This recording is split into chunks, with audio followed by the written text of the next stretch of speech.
Amis internautes, n'oubliez pas de liker, de vous abonner et de cliquer sur la note de notification pour ne rien rater. Chers internautes, ravis de vous retrouver dans cette émission, une émission consacrée aux événements tragiques et historiques du 7 décembre dernier au Bénin.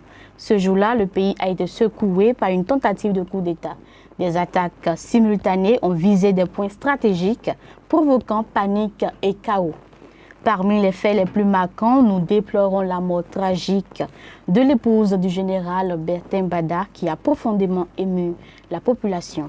Dans cette dynamique, la force en attente de la CEDEAO est déjà au Bénin et les révélations du colonel Tovo Edjere sur RFI ont apporté un éclairage inédit sur la riposte et la planification de cette tentative. Ces événements soulèvent des questions cruciales sur la sécurité et la cohésion nationale et l'avenir du pays. Pour en parler, nous recevons M. Mohamedou Alassane Seydou, conseiller communal et coordonnateur FCBE Paracourt. Bonsoir M. Mohamedou. Bonsoir Madame la journaliste, très ravi d'être reçu ici dans les locaux de BLTV. Merci d'avoir accepté notre invitation. C'est moi.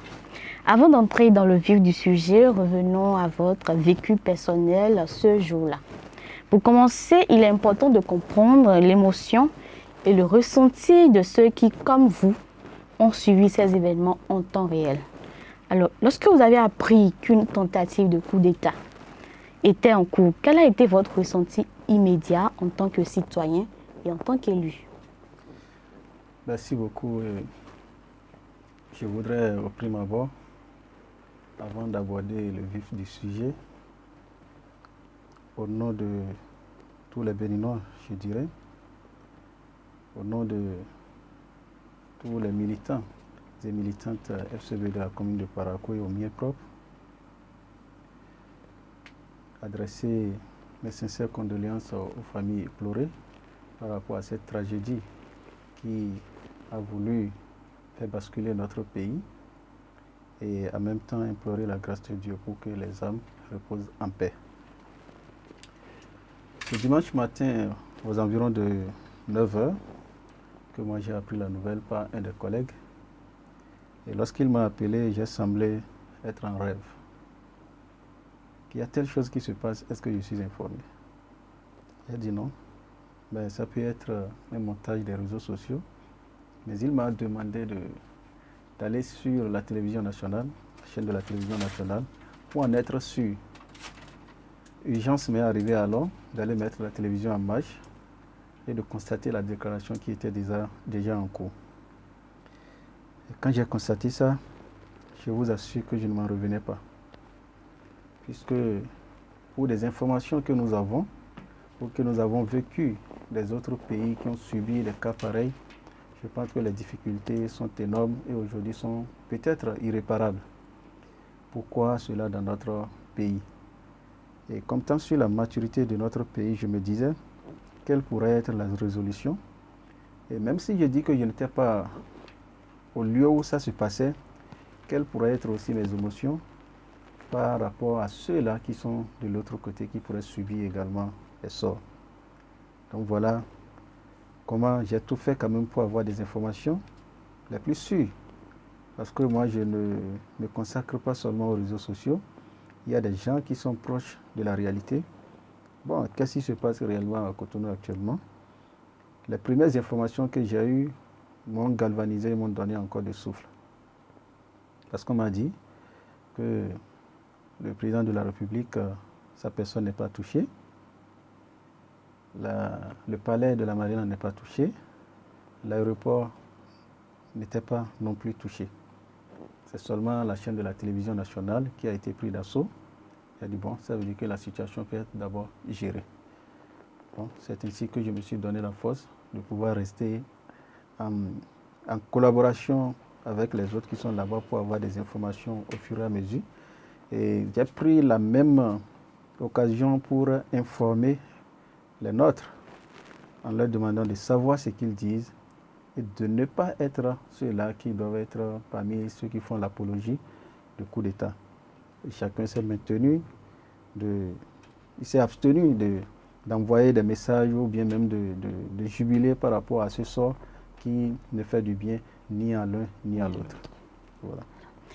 Après l'émotion vient l'analyse. Jusqu'où le pays a-t-il été réellement menacé? Alors, selon vous, qu'est-ce qui a permis de déjouer cette tentative de coup d'État? Merci beaucoup. Et par rapport à ce coup d'État, je voudrais d'ici d'abord rendre un hommage mérité à nos forces de défense et de sécurité nationale qui ont fait ce qui est de leur serment.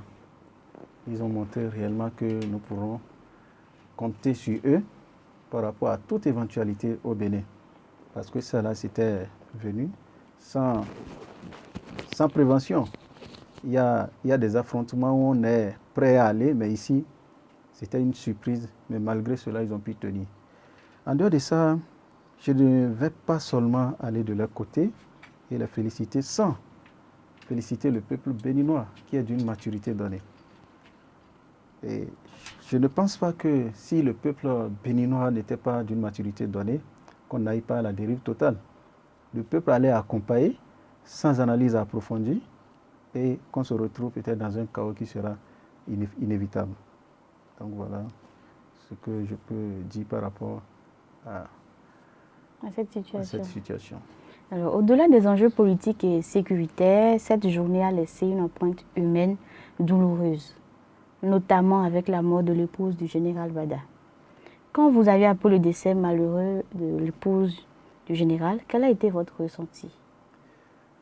Merci beaucoup. Et quand j'ai appris la nouvelle, la déception qui a été mienne est profonde. Parce que je me suis dit, ceux-là qui s'occupent, nous, de notre quiétude, qui aujourd'hui, dans cette mission très noble, se retrouve menacé jusqu'à perdre son épouse, je me mettais à sa place pour voir si entre-temps j'étais à sa place, je pourrais supporter une telle chose. Et par qui? Par les gens qu'on pense être plus proches, être plus confiants. Parce que ce sont ces collaborateurs dont il est responsable hiérarchique qui sont allés jusqu'à attenter à sa vie et cela emporte sa femme. Sincèrement, je ne sais pas comment est-ce qu'on peut mesurer la profondeur de cette douleur. À ce jour, je ne m'en reviens pas et je me demande comment est-ce qu'il est en train de surmonter cette douleur. Bon, néanmoins, on peut dire qu'il y a des douleurs qui ne restent pas éternelles. Mais est-ce qu'on peut oublier? Est-ce qu'il pourrait oublier? Parce que rien d'autre ne pourra faire revenir cette dame pour qu'elle puisse être encore à côté de son époux. C'est vrai que qu'il y ait cette situation ou pas, un jour viendrait où elle devrait partir, mais on saurait quand même qu'on ne pourrait pas pointer du doigt la responsabilité de qui et de quoi par rapport à ce départ qui est beaucoup plus, dont les responsabilités sont beaucoup plus situées. Donc voilà. Un dimanche matin, un groupe de militaires apparaît à la télévision nationale et déclare qu'il y a un coup d'État, que le président est déchu. Pensez-vous que cette tentative était improvisée ou qu'elle faisait partie d'une opération minutieusement préparée? Bon, pour ne pas dire qu'il y a certaines manœuvres que je peux appeler peut-être d'amusement pour les coups d'État que nous entendons, je pense que ça ne s'organise pas de la même manière. Et nous n'en souhaitons pas, toutefois. Mais nous voudrions quand même mesurer un peu la manière dont ça s'est passé. Vous savez, la chose la plus importante dans la vie, c'est la confiance, qui, une fois perdue, ne se récupère plus jamais. Je la qualifie comme un timbre collé et décollé, qui ne peut plus avoir la même valeur. Cette situation qui a prévalu a été certainement préparée. Mal ou bien, ce qui est sûr, il y a un groupe qui s'est retrouvé d'un côté pour aller contre l'autre. Et malheureusement, je dirais que dans ce même groupe, il y a des gens certainement qui se sont mis dans une position de défensive, mais étant faibles, qui n'ont certainement pas pu révéler l'information pour qu'on puisse prendre les dispositions tôt. Qui avait quelque chose en cours. Mais ça là, ce n'est pas improvisé. Tel que ça s'est passé, ce n'est pas improvisé. D'aucuns disent même que ça a été commandité par On ne peut pas commanditer une telle chose jusqu'à ce que le responsable même de l'armée perde son épouse. On ne peut pas commanditer une telle chose. On peut commanditer peut-être pour faire perdre la vie aux autres, mais pas soi-même. Vous comprenez? Donc, je prends ça ainsi, moi. Alors, à la télévision, les mutins affirment avoir agi en réaction à plusieurs frustrations, notamment la persistance de l'insécurité dans le Nord, des conditions de vie jugées difficiles pour les soldats, la prise en charge insuffisante des familles des militaires tombés. Alors, à votre avis, est-ce que ces revendications sont-elles suffisantes pour remettre en question le régime en place? Je suis encore dessus qu'on mette ces raisons-là et qu'on trouve être au-delà ou supérieur à la quiétude de notre pays. Le Bénin est plus au-delà. C'est vrai, personne ne va encourager qu'il y ait des sécurités, personne ne va encourager qu'il y ait la morosité économique, personne ne va encourager qu'il y ait des difficultés de telle ou telle. Mais je voudrais dire que ce n'est pas parce qu'on veut réclamer quelque chose qu'on ne va pas savoir comment le réclamer. Lorsque vous avez raison, que vous réclamez quelque chose, c'est votre manière de réclamer qui vous permet de l'en avoir ou de ne pas l'en avoir. Vous pouvez ne pas savoir réclamer et que votre raison soit perdue.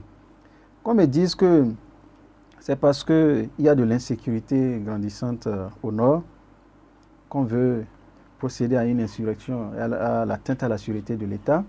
Je pense que si réellement on voudrait revendiquer la sécurité, ce n'est pas contre le chef de l'État, c'est d'aller là où il y a l'insécurité là, pour prétendre défendre réellement ceux-là qui sont dans l'insécurité. Parce que l'insécurité ne se passe pas de l'autre côté. Et vous avez les armes, vous avez la capacité d'aller défendre cette insécurité-là. Ce n'est pas contre les autorités, ce n'est pas contre les institutions, c'est d'aller contre ces assaillants, ces individus mal intentionnés, qui sont armés, on ne sait d'où, et qui chaque fois trouvent la quiétude de nos populations.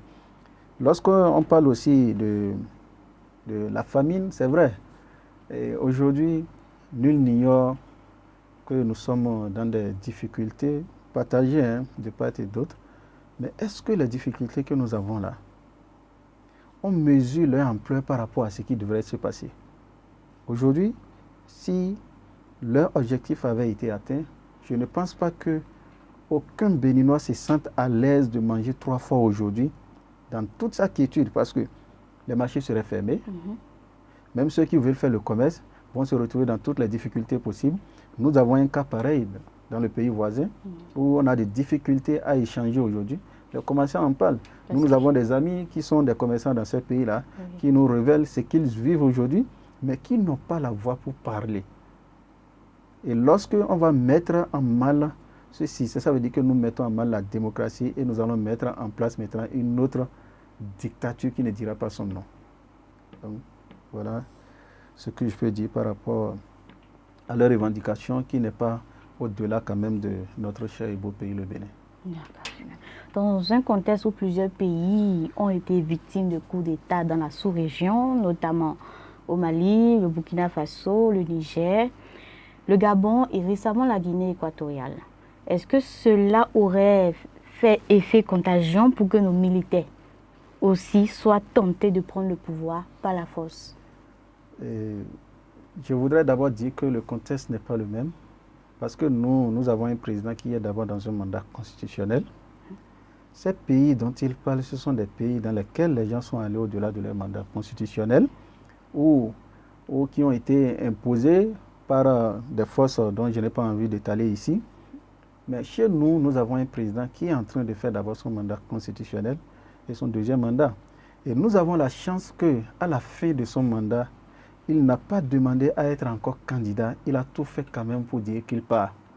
C'est une chance à applaudir. Moi, quelques mois en arrière, je ne pourrais pas poser la main sur la poitrine et dire que le président, le Patrice Talon, va partir.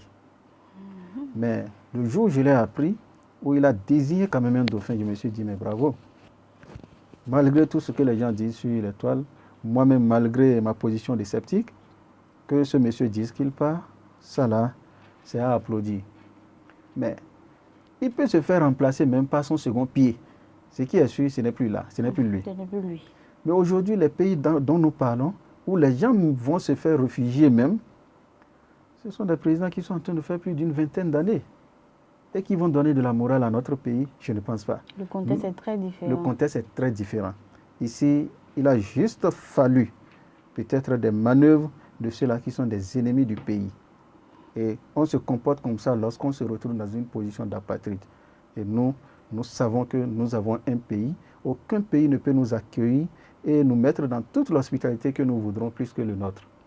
Donc, c'est mieux que nous privilégions quand même l'intérêt et la culture de notre pays que quoi d'autre. Vous voulez dire par là que ce coup d'État a été manigancé par ceux qui sont contre le pouvoir en place? Une hypothèse, parce que qu'on ne soit pas hypocrite, quand nous avons appris ça, il y en a qui ont commencé par jubiler, il y en a qui ont commencé par envoyer certains messages sur les réseaux sociaux. Moi, je me demandais, vu d'abord leur niveau intellectuel, s'ils aiment vraiment leur pays, ce n'est pas une chose qu'on devait applaudir. Ils devaient réfléchir mieux. Ils devaient réfléchir mieux, aller en profondeur, investiguer et voir d'abord non seulement la faisabilité, l'impact socio-environnemental, l'impact socio-humanitaire que ça pourrait avoir avant de pouvoir dire qu'on fait. Mais ce n'est pas parce que nous avons des intérêts que nous défendons que la mort de notre prochain doit être plus... et que l'intérêt doit être beaucoup plus au-delà de la quiétude ou bien de la vie de notre prochain. Je ne trouve pas ça normal. Parce que nous supposons avoir défendre quelque chose pour l'intérêt des hommes. Mais si nous devons tuer des hommes pour ces intérêts-là, à quoi cela aurait de valeur? Donc, voilà un peu à quoi moi je fais allusion par rapport à cela. À quelques mois de la présidentielle de 2026, cet événement pourrait influencer le paysage politique national. Est-ce qu'un coup d'État pourrait remettre en cause le processus électoral actuellement en cours, selon vous? À ce niveau, je pense qu'il y a quelques mois où je disais, pour ceux-là qui sont réellement intellectuels, parce que l'intellectuel n'est pas celui qui a des diplômes, hein, c'est celui qui réfléchit avant de faire quelque chose et qui mesure les effets par rapport à sa position. Notre constitution, je ne pense pas qu'une autre constitution dise le contraire, stipule que lorsqu'un pays est dans une instabilité, pas d'élection. Et dans une chanson en Côte d'Ivoire, c'est-à-dire entre-temps, tant qu'il y a palabre, il n'y a pas élection. Ceux-là qui veulent réellement l'alternance devaient pouvoir se ranger et permettre à notre pays d'être dans la quiétude avant de parler des élections. Moi, aujourd'hui, je ne peux pas parler à la place du président, Patrice Talon, puisque c'est lui qui est garant de la stabilité de notre pays, c'est lui qui assure la régulation des institutions. Mais de sa position, est-ce que les élections auront bel et bien lieu? Je ne saurais le dire. Parce que, pour ce qui a démarré, personne ne peut savoir à quand la fin. Et qu'on le veuille ou non, une infiltration s'est déjà installée comme ça parmi les forces de l'ordre et nous ne saurons à quand la fin. C'est vrai qu'il y a d'un côté où on a pu situer les responsabilités, mais qui sont ceux-là qui sont des commanditaires? On ne sait pas encore. Qui sont ceux-là qui sont des complices? On ne sait pas. Mais toute personne qui a assisté à une complicité de tentative, je pense qu'elle est aussi est coupable. Mais est-ce qu'on a pu avoir une information sur tous ceux-là qui ont contribué à cette complicité? Je pense que les investigations sont en cours. Bon, ce sont des investigations, mais quand on fait les investigations, est-ce qu'on aura les informations à 100%? Et il y a un adage qui dit que lorsque vous tuez un singe par rapport au méfait qu'il fait de votre champ et que son enfant reste, ça veut dire que les méfaits ne sont pas terminés. Donc, certains ont fui, certains ont été neutralisés, certains sont arrêtés. Est-ce qu'ils sont tous arrêtés? La traque est lancée. Voilà.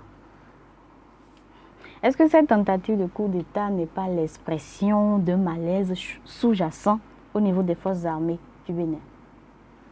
Bon, je pense que même s'il y a un malaise au niveau d'eux, il y a des voies normales pour les exprimer. Il y a des voies qui sont autorisées pour les exprimer, mais pas aller jusqu'à cette dérive. Moi, je condamne toujours cette dérive. Ils peuvent être dans un malaise, parce que nul n'est fier de ce qui se passe au nord. Parce que nous-mêmes, ça nous met dans une insécurité. Nous n'avons pas la quiétude. Moi, on ne peut pas voyager dans cette zone-là, par exemple, et ne pas être un peu effrayé. il arrive à des moments donnés où j'ai des activités que je dois aller mener dans ces zones, ou même ma famille me refuse d'y aller.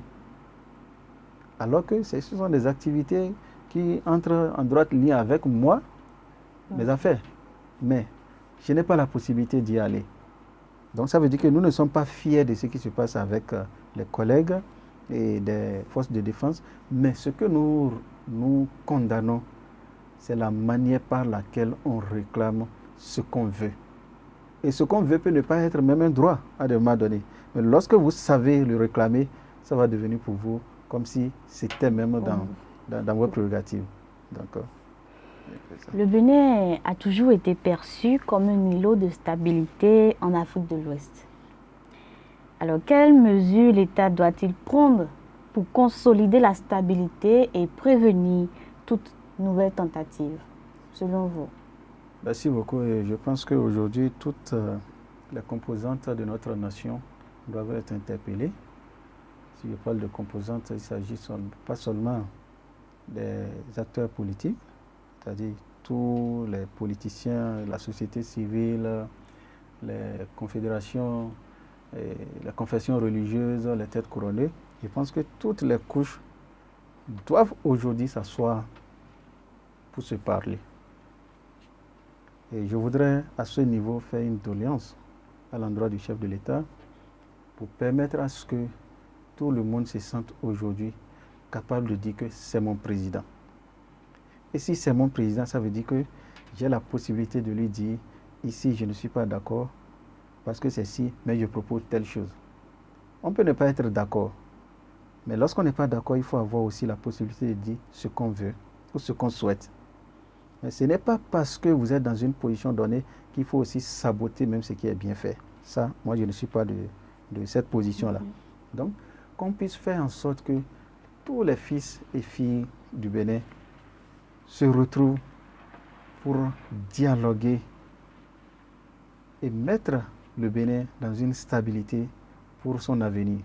Parce qu'aujourd'hui, c'est nous qui sommes en train de venir. Hein. Il y a des gens derrière nous qui doivent venir nous supplier demain. Mais eux qui sont en train de partir, nous voulons de l'héritage qu'ils ont reçu des autres. Parce qu'il y a 35 ans, même si nous n'étions pas avec eux, nous avons appris. Et avant les 35 ans, nous avons appris dans quoi le Bénin vivait. Et ils ont souhaité que cela n'arrive plus à notre pays. Ce n'est pas nous, à notre temps, qu'il faut ramener encore les événements malheureux. Donc, il doit laisser une empreinte positive. Positive. Donc, je ne voudrais pas qu'on prenne ça totalement comme étant de la négativité. C'est un signe. Et tout signe annonciateur devait permettre de remettre en cause peut-être certaines choses, de réfléchir à la thérapie et qu'ensemble, on puisse voir où est-ce que nous y allons. Pour mieux avancer. Voilà. À longtemps, nous avons parlé des renforts de la CEDEAO. Est-ce que la présence des forces en attente de la CEDEAO ne signifie pas que le problème est beaucoup plus sérieux que ça en a l'air? Parce que sinon, pourquoi le Bénin aurait-il besoin de faire recours aux forces étrangères si il pouvait gérer, puisqu'il s'agissait d'un groupuscule de personnes? C'est vrai. Et on a coutume de dire qu'une seule tomate ne pourrit pas seule dans le panier. Aujourd'hui, on n'a plus la possibilité de faire confiance totalement à tout l'ensemble des forces de défense. Parce que qu'on le veuille ou non, il a dit que l'infiltration est déjà là. Et il ne va pas falloir qu'on laisse le pays comme ça et que peut-être c'est parmi ceux-là.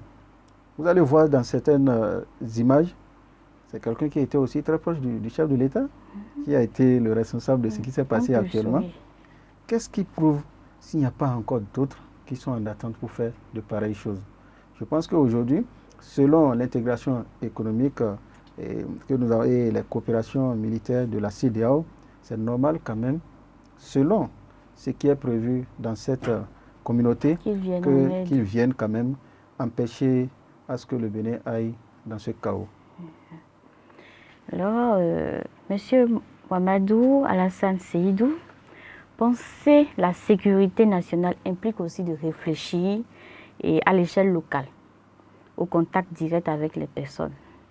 Alors, selon vous, quelles sont les mesures à prendre pour que cela n'arrive plus jamais au Bénin?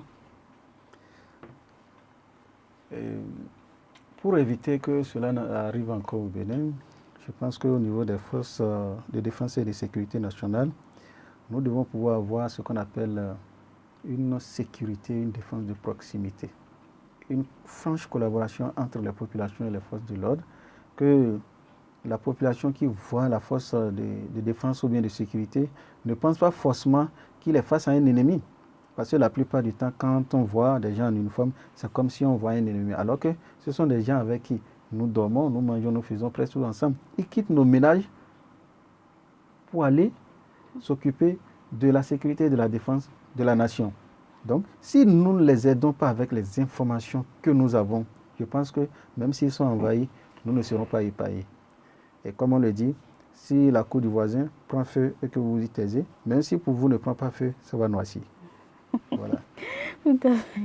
Pour conclure, il est essentiel de réfléchir aux leçons à tirer et aux réformes nécessaires. Alors, quel est votre mot de la fin? Bon, mon mot de fin, je voudrais appeler encore le peuple béninois à un sens de responsabilité, de maturité et de privilégier le Bénin que nos intérêts. Et même si nous avons des choses à réclamer, que nous sachions comment les réclamer. Comment les réclamer, tout à fait. Alors, monsieur Alassane Seydou, nous sommes à la fin de cette émission. Nous vous remercions pour cette analyse à la fois cruciale, lucide et éclairante. Merci. Les événements du 7 décembre rappellent à quel point la vigilance, la résilience des institutions et la responsabilité citoyenne sont essentielles pour préserver la stabilité de notre pays. Cette tentative de coup d'État n'est pas seulement un fait divers. Elle constitue un signal fort sur la nécessité de renforcer la sécurité, d'améliorer la gouvernance et de consolider notre démocratie. Chers internautes, au-delà de l'émotion et de l'incertitude, il nous revient à tous de tirer les leçons de ce jour pour bâtir un Bénin plus sûr, plus juste et plus uni. Merci de nous avoir suivis. Abonnez-vous et appuyez la cloche de notification pour ne rien manquer de nos prochains éléments.